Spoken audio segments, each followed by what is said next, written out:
What's up, guys? Here on the Fire Sports Pod, where everything we got is hot. I'm your host, Zack Jackson. Let's get right to another show I have for you guys today. It is Season 5, Episode number 35 here on the Fire Sports Pod. We are powered by StreamYard, where StreamYard makes the dream yard go.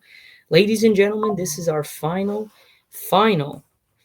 episode until our next season, which is coming on Recap Monday, which will be Season 6, Episode number 1. So welcome, guys. It's been a long season with y'all. Appreciate all the support out there, and let's keep going. So, guys, I hope you guys had a splendid Thanksgiving with your families out there, and all friends, families, loved ones, and all. But we got to get to some games that happened yesterday. So, Cowboys get the win over the Giants, 27-20. It was a much worse game than the score said it was. It was really like 27-10. 27-7, but Giants got some late scoring because the Cowboys kind of just let them go, had 2 field goals and a touchdown. But all in all, the Cowboys get a big win. CeeDee Lamb re-injures his shoulder. Let's hope that it does not cause for concern. But the next time we play is December 9th. Or something like that, December 9th, December 10th. So it'll be a while until the Cowboys play again. But all in all, good goes well. We have some breaking news that just happened about an hour ago. The Chicago Bears have fired their head coach. So if you guys don't know what happened on Thanksgiving yesterday between the Lions and the Bears, what basically happened was the Lions won. But it wasn't really the Lions winning that had him fired. It was the fact that with 36 seconds left, Caleb Williams takes a sack inside the 40-yard line of the Lions. You have a timeout. One timeout Chicago does. You have that timeout, but you don't decide to use it. As Caleb Williams trying to get everybody back on the line, they wait till 7 seconds are on the clock to snap the ball. It's incomplete, and the game is over. So not even 24 hours from not even 24 hours ago, he's already fired. The first in-season firing in Chicago Bears history. So the Bears fire Matt Eberflus at the end of Chicago's Thanksgiving loss to the Lions. Matt Eberflus was fired by Chicago after his costly decision on not to call a timeout sealed Chicago's 23-20 loss to Detroit on Thanksgiving. The Bears announced on Friday Thomas Brown will take over as interim head coach. Brown was recently promoted from the passing game coordinator to interim offensive coordinator, replacing the fired Shane Waldron. Bears general manager Ryan Poles and president and CEO Kevin Warren released statements on firing Eberflus and the elevation of Brown. Poles thanked the former coach, wishing him well in the future. This morning, after meeting with the chairman, George H. Mikowski, and the president and CEO, Kevin Warren, we informed Matt of our decision to move in a different direction with the leadership of our football team and the head coaching position. Poles said via the team's official website, "Thanks, Matt, for his hard work, professionalism, and dedication to our organization. We extend our gratitude for our commitment to the Chicago Bears and wish him and his family the best moving forward." That's absolutely bullshit because you guys fucking fired him. And you fired him for a good reason. The guy did absolutely nothing. And they've lost how many games that were close that they should have lost? I mean, if we go down the schedule, let's actually look at the schedule. Let me look up your schedule for the Bears. And you'll guys see that, dude, they've had so many chances to win games. So many chances to win games. It's pretty ridiculous at how many chances they had to win some games. So that's the preseason. Okay. Shush. Sorry, guys. Dog's in the room. All right. So we're going to share my screen, and I want to let you guys know and show you guys what we're looking at here.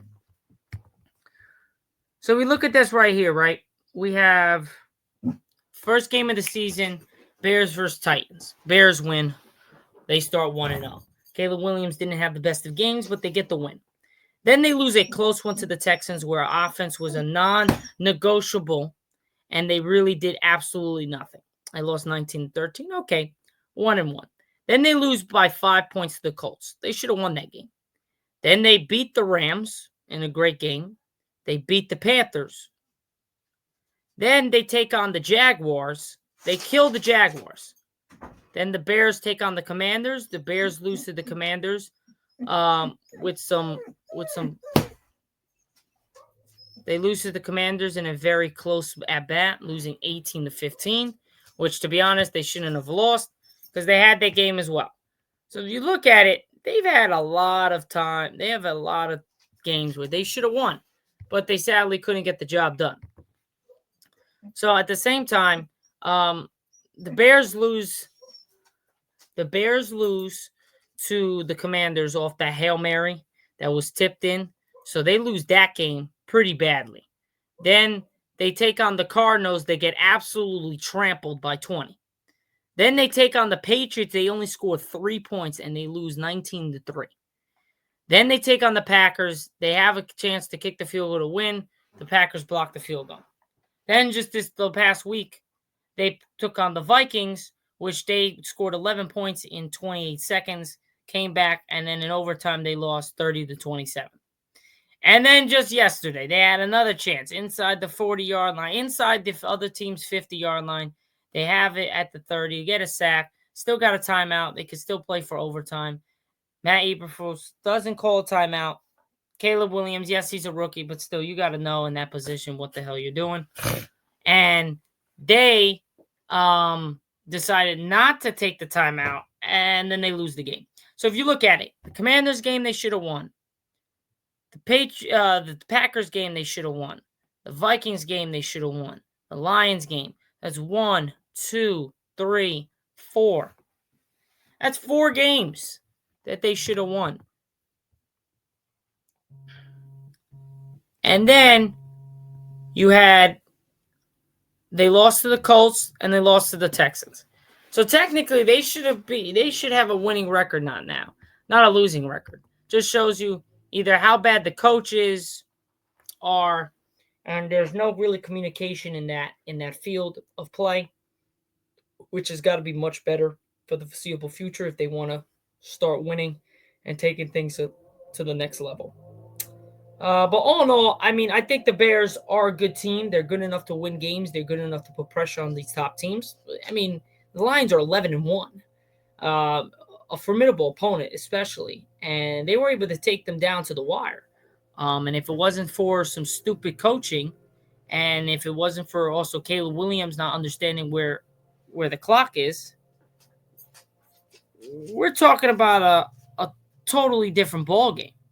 So we're going to overtime. There's a lot of stuff that could happen. So I think there was a lot of blame and a lot of put on the coach, but it has to also have to do with the quarterback. Yes, he's a rookie, but at the same time, clock management, the staff's got to let him know, hey, we're going down the wire, call a timeout or spike the ball so we can save that timeout. No, there was no urgency at all from the coach. And then at the end, in the press conference, post-game press conference, the coach was like, "Oh, I think we get good enough things to win. I think we handled it in the right situation." I'm like, dude, no, you didn't. You're an idiot. You didn't make the right call. I'm sorry. You did not make the right call. And he paid the price, and now he's fired from the Bears, so he really can't do anything about it. But yeah, that's pretty much it for our first segment on today's show. We're going to take a quick break, and we're going to transition into the Packers versus Dolphins game, and where Tua said, "I kill narratives," didn't go as planned. All right, ladies and gentlemen, we're going to be moving on to our second segment. We're going to be going over the Miami Dolphins versus Green Bay Packers game last night on Thursday Night Football. It was a bit of a shit show. It was 30-17 was the final score. Tua had a pretty good day. He had to throw the ball 43 times. He completed 36 of those passes for over 340 yards. Didn't have a bad game. Had 2 touchdowns, no turnovers. So he answered the call when it came to being in the cold, but the rest of the team didn't. I don't really think the cold had something to do with it. I think they just got out hustled, outmanned, and just outperformed. They just weren't gritty. They weren't going after the football. They got outplayed physically and mentally. Mostly physically. Green Bay just came with a physical presence to start out the game. I mean, Miami had the kickoff, fumbles the ball after they get a stop on defense, and then gives Green Bay 10 yards to play with, and they just have to literally run the ball like twice, and then they score a touchdown. I only have to go 10 yards. So that just showed you that right off the bat, they weren't focused. They weren't ready to go. And Green Bay just took advantage of that and ran away with the game. There was a chance that the Dolphins had. They had to go down. They had to go for it on 4th and goal with about 6 minutes left. They had a shot to make this interesting game because that would cut it to 6 points with probably like 5:30 left. They would have to get a stop and then score, and then we're talking about a different story. Miami can win this game, can take the lead. There's a lot of stuff that could happen, but that did not happen. Green Bay gets the win, and now they have put themselves in a very particular spot at top of the NFC with a 9-3 record. So they've been playing really good football. Miami's still here and there. I believe they're 5-7. They dropped to after last night, so not ideal situation, especially in the AFC. But Miami could still make it. They got have a lot of things go their way, which is never a good thing because you never want to have other teams, other players, other organizations dictate whether you make it, you don't make it. But I don't think they just had so many injuries. They're not consistent. Tyreek Hill is not. He's been injured. He's been inconsistent this year, so it looks like he's showing his age a little bit. Maybe that's the injuries. Maybe I'm just being retarded and talking about that, but I think Tyreek has lost a step the last couple weeks or so. Haven't heard his name that much, and the Dolphins haven't been winning. Well, they were on like a 3-game winning streak before that. At the same time, they lost again, but the narrative is still there. Dolphins can't win in the cold. They've lost 12 straight games with below 40 degrees temperatures. That is the second longest streak in NFL history, behind 13th, which are the Raiders, who lost 13 straight games in the cold. So, and they're especially going to play another cold game relatively soon. So it will definitely be a sight to see if they can get this dub and change the narrative behind their team, because they really just can't win in the cold. It's really that simple. Jordan Love had a really good game. I don't think he had a bad game. I think it was just they ran with it, and that was pretty much it. And our final thing we're gonna go over before our weekend here is we're gonna just go over my picks for today, for tomorrow's college football games and Sunday's NFL games. All right, ladies and gentlemen, we're going to share our screen and we're going to be going over college football scores and my picks for each of the games coming up. And then we're going to do NFL, and that will be it for my show today. So let's get right into it. First up, you have number 7 Georgia taking on Georgia Tech tonight at 7:30 p.m. Eastern Time on ABC. I'm taking Georgia with the win. Then you had number 11 Boise State taking on Oregon State, 12 p.m. Eastern Time on Fox. I was taking Boise State on my TikTok, so let's go Boise State. Number 14, Ole Miss taking on Mississippi State at 3:30 p.m. Eastern on ABC. I'm taking Ole Miss with the win. And number 25, Colorado taking on Oklahoma State at 12 p.m. Eastern on ABC. I took 25, Colorado to get the win. So now those are my Friday picks. Let's go to Saturday. We have number 1, Oregon taking on Washington, 7:30 p.m. Eastern on NBC. I'm taking Oregon with the win. Number 2, you have the game, the big game, the game. Number 2, Ohio State versus Michigan. Michigan has been a shit show this year. Ohio State will trample them. I got them winning this game. This is at 12 p.m. Eastern Time on Fox tomorrow.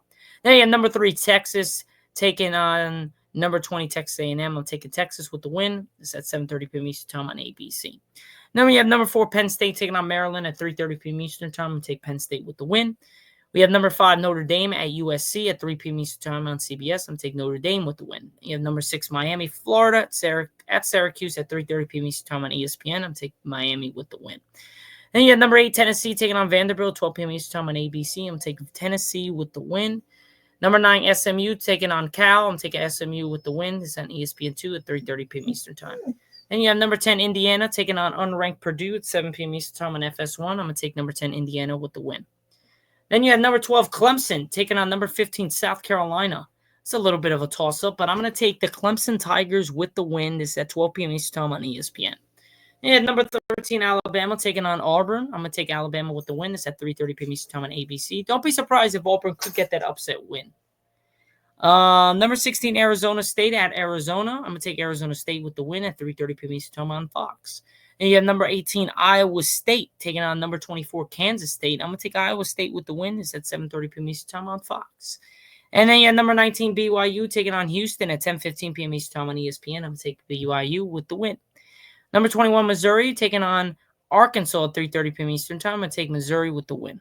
Number 22, UNLV versus Nevada at 8 p.m. Eastern Time. I'm going to take UNLV with the win. Number 23, Illinois, taking on Northwestern at 12 p.m. Eastern Time. I'm going to take number 23, Illinois with the win. So those are my picks for college football happening today and tomorrow.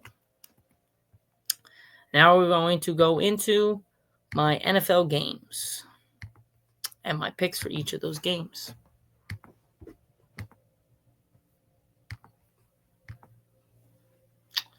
All right. Here we go. We have Raiders and Chiefs today at 3 p.m. Eastern Time. I'm taking the Chiefs. Texans, Jaguars, 1 p.m. Eastern Time. I'm taking the Texans. I need C.J. Stroud to have a big day. Colts at the Patriots. I'm taking the Colts with the win at 1 p.m. Eastern Time. At 1 p.m. Eastern Time again, you have the Chargers taking on the Falcons. I'm going to go with the Chargers. They lost a close one to the Ravens. I got the Chargers winning this game. Seahawks versus Jets. I want to go Jets. I'm going to go Jets. Let's ride with Jets. Jets. Titans against the Commanders. I'm going to take the Commanders with the win. It's at 1 p.m. Eastern Time. Steelers versus Bengals. I'm going to take the Steelers. I don't know. I think the Bengals get them. I got the Bengals winning this game. Cardinals, Vikings. I'm going to take the Vikings with the win at 1. Rams, Saints. I'm going to go on Rams 405. They got absolutely humiliated by the Eagles. I got the Rams. Buccaneers, Panthers, Bucks all day. Eagles, Ravens. I'm taking the Ravens. Screw the Eagles. I got the Ravens winning this game. That's at 4:25 p.m. Eastern Time. Rams, Saints is at 4:05 p.m. Eastern Time, and Buccaneers, Panthers is at 4:05 p.m. Eastern Time. Let's go Ravens, man. Let's go get that dub. And then Sunday Night Football, the 49ers taking on the Bills. You know where I'm going with. I'm taking the Buffalo Bills winning that game. And then Monday Night Football, you have the Browns taking on the Broncos. I'm going to go. We got to have for my godfather, I'm going to take Jerry Jeudy having a big day. And I'm going to roll with the Broncos taking that dub. Let's go Broncos. Other than that, guys, that is pretty much it for my show here on the Fire Sports Pod, where everything we got is hot. I'm your host, Zach Jackson. We'll catch you guys on Recap Monday, Season 6, Episode number 1. This is our final episode of Season 5, which would be Season 5, Episode 35. We are powered by StreamYard, where StreamYard makes the dream yard go. I will catch you guys on Monday. Irv will be back with us on either Monday or Wednesday this coming week. Again, guys, happy Thanksgiving, happy Black Friday. Enjoy it with your families. Have a great rest of your weekend, and I'll see you guys on Monday. Peace out.